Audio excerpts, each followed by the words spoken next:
So Wyclef, I want to get into something today that I found trending that I thought was so fun. It had me feeling really nostalgic and just had me thinking about the period that you started putting out mega hits. So I want to talk to you about that. I want to get into that today. That's a mega hit. You know who's my mega hit star though? Bob Marley. I agree. Every song of Bob Marley is a mega hit. And when he was alive, it was no mega hit. That's the mega hit. You dig? You're right. I agree. No, I thought you was gonna say your guy, Al Green. We're not gonna get into that.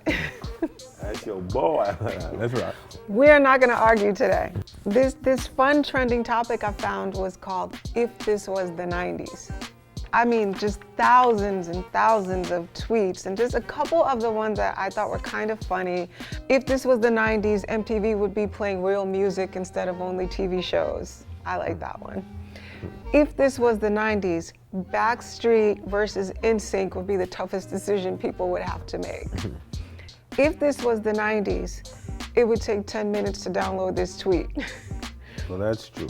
If this was the 90s, I would be making mixtapes for my friends. Wow. And guess what? You would be making mixtape in the 90s for your friends. That's the original podcast. Yes. Wow. Yeah. That is the truth. Yeah. An actual cassette tape. If this was the 90s.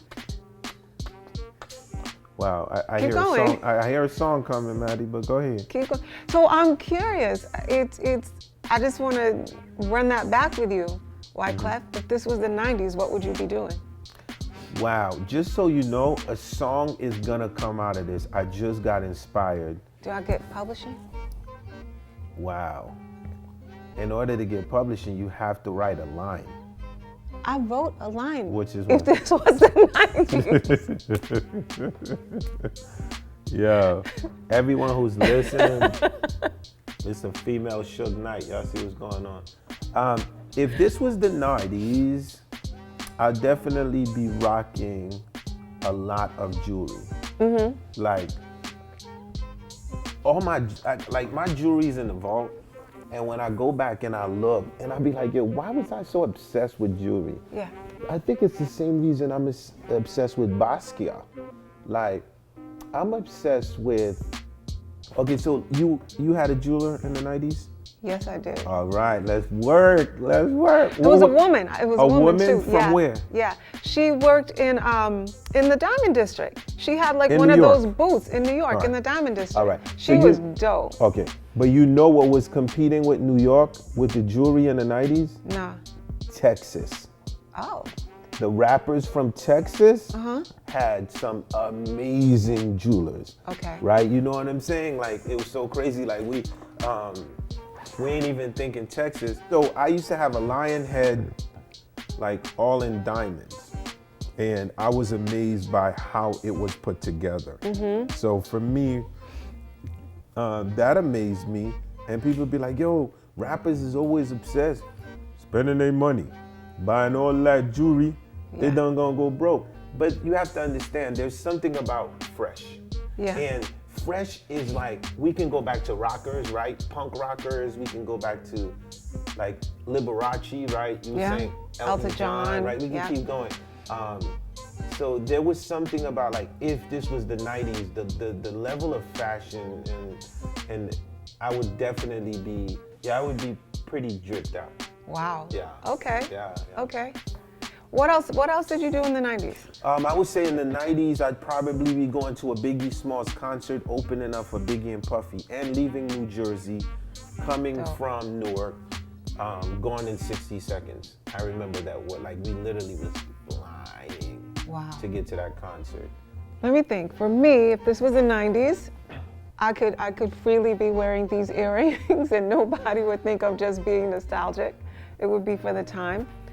I would be wearing super dark brown lip liner with the palest lipstick I could possibly find. I would be obsessing over Michael Jackson and Prince, and definitely be trying to figure out how I'm gonna get Prince to marry me. Love that. Yeah. It made me start thinking about 2020. And everything, you know, a lot of people have said in 2020, they wish it just would go away. Like, can we please go back to 2019? I see some people saying, I'm going back to 2019. Anybody want anything? Right? So, you know, what I want to get into is what the lifestyle change has been in 2020. You can't come through this house here without a big ass thermometer. We respect, like the guys behind the cameras, they have on masks. So don't think like we trying to pull a stunt where, you know, the idea of like, yo, y'all saying that shit and y'all ain't practicing. Man, listen, I got a doctor at the front door, the thermometer is this big. And we all are monitored and we watch each other. So let's start off by saying that, like, you have to protect each other. When it's trying times, that's when people get most, that's when they get most together and they make things happen. So the way that I cope with this is every action has a reaction. And you can work on making a reaction better at times. So at the end of the day, we all could have just been sitting here moping like, yo, you know, we could have, what are we gonna do? July's come. What you gonna do?